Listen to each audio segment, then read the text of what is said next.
नहीं, मेरे इतला के मुताबिक ऐसी बात नहीं हुई। ये पीटीआई वाले उसको एक ट्विस्ट दे रहे हैं। मेरा ख्याल है जो उन्होंने बात कही है, जो मुझे एक दो सोर्सेज ने कहा, उन्होंने कहा कि देखिए दो बातें कही हैं। एक बात रिपोर्ट बहुत कम हुई है, मगर मैं आपको बताता हूँ। एक तो उन्होंने ये कहा है कि इलेक्शंस होंगे, आज नहीं कल, कल नहीं परसों इलेक्शन तो होंगे, और अगर इमरान खान वो इलेक्शन जीतता है तो हम उन्हें उसका खैर मकदम करेंगे, हम कोई रुकावट नहीं क्रिएट करेंगे। ये नहीं कहा कि वो जीतेगा और हम उनका खैर मकदम करेंगे, या फील्स लाइक ऐसा महसूस हो रहा है, ऐसी कोई बात नहीं, ऐसी कोई बात नहीं। अच्छा, उन्होंने कहा कि अगर उनके जलसे हो रहे हैं, ये हो रहा है, वो हो रहा है, अगर आपको किसी को ऐसे लगता है कि वो जीतेंगे, तो अगर वो जीतते हैं तो हम किसी किस्म की रुकावट नहीं क्रिएट। इट वाज अगर, ये नहीं था कि मैं ये समझता हूँ कि वो जीतेंगे, ये नहीं, किसी सूरत में उन्होंने ऐसी बात नहीं कही, और ना ही वो कर सकते थे, बिकॉज दिस वुड बी पार्टिजनशिप, ये पर न्यूट्रलिटी नहीं रहती ना। एक तो हमें पता है कि रिटायर्ड लोग और यंगर लॉट जो है वो बड़े प्रो इमरान हैं जी। बाजवा साहब ने जाकर उनको समझाने की कोशिश की है कि हम एंटी इमरान नहीं हैं, मगर जो कॉन्सिक्वेंसेस थे, इमरान खान साहब जो हरकतें कर रहे थे, उसके साथ पाकिस्तान और हम सब कमज़ोर हो रहे थे, इसलिए हमारी मजबूरी थी कि हम पीछे हट जाते इससे। जी। जो उसके कॉन्सिक्वेंसेस थे ना इमरान खान साहब के एक्शंस के, सोलो फ्लाइट पे थे, बहुत कुछ कर रहे थे ना, सारा कुछ नुकसान हो रहा था ना, मईशत का नुकसान हो गया, सियासत का नुकसान हो गया, आइन का नुकसान हो गया, फॉरेन रिलेशंस का नुकसान हो गया, क्या नहीं हुआ। और फिर आर्मी के साथ टेंशन हो गई और आर्मी को गाली भी दिलवा दी जिस तरीके से गाली पड़ी है, और तो ये अच्छी बात नहीं है। इसलिए अब बात आई, मैसेज क्या है? मैसेज ये है कि दो चीज़ें, कि हमारा ये ख्याल था कि किसी कंट्रोवर्शियल जनरल को अब ना लगाया जाए आर्मी चीफ। ओके। बाजवा साहब खुद कंट्रोवर्शियल हो गए, इसलिए मैं घर जा रहा हूँ।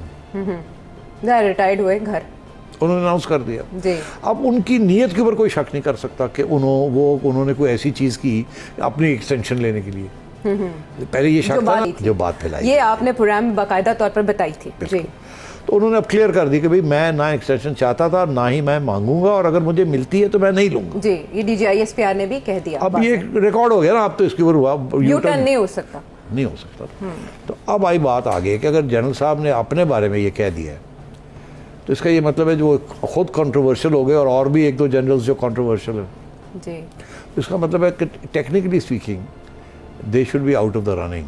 टेक्निकली स्पीकिंग अगर कोई कंट्रोवर्शियल जनरल को लेके आते हैं तो फिर ये डिबेट शुरू हो जाएगी कि फिर सियासी हो गए, हालांकि वो गैर सियासी हुए थे जी। तो इसलिए मुझे ऐसे लगता है कि जो आर्मी हाई कमांड है ना इस वक्त, हाई कमांड के अंदर 4, 5, 6, 7 लोग होते हैं जो ज़्यादातर बोलते हैं, जिनकी व्यूज़ होती हैं, जिनकी अहमियत होती है। मेजॉरिटी जो है वो हल्का सा बोलते हैं, हल्के से चुप ही रहते हैं लेफ्टिनेंट जनरल्स। अब 22-23 लेफ्टिनेंट जनरल्स हैं, और जब ये मीटिंग्स होती हैं तो उसके अंदर फिर बहुत सी बातें होती हैं।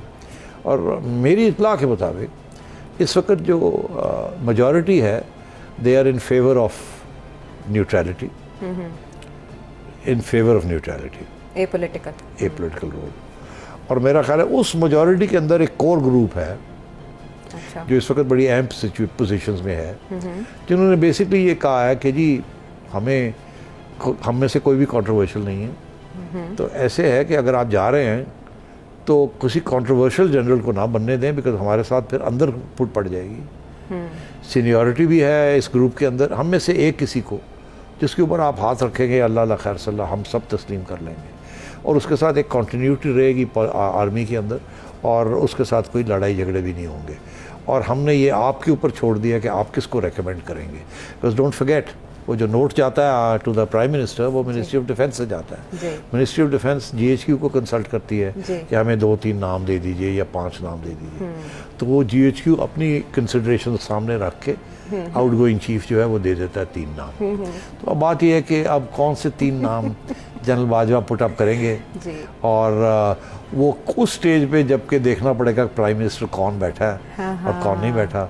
बड़ी इंटरेस्टिंग डेवलपमेंट्स होने वाली हैं, इसलिए मैं समझता हूँ कि आगे जो हालात आ रहे हैं they are very very difficult, dangerous and interesting. YouTube पर Googly TV देखने के लिए youtube.com की सर्च बार में Googly TV टाइप करें। Googly TV के पेज पर सुर्ख रंग के सब्सक्रिप्शन वाले बटन पर क्लिक करना ना भूलिए। YouTube पर अपलोड होने वाली वीडियो से बाखबर रहने के लिए बेल आइकॉन पर क्लिक कीजिए। आपको हर नई आने वाली वीडियो के बारे में नोटिफिकेशन मौसूल हो जाएगा।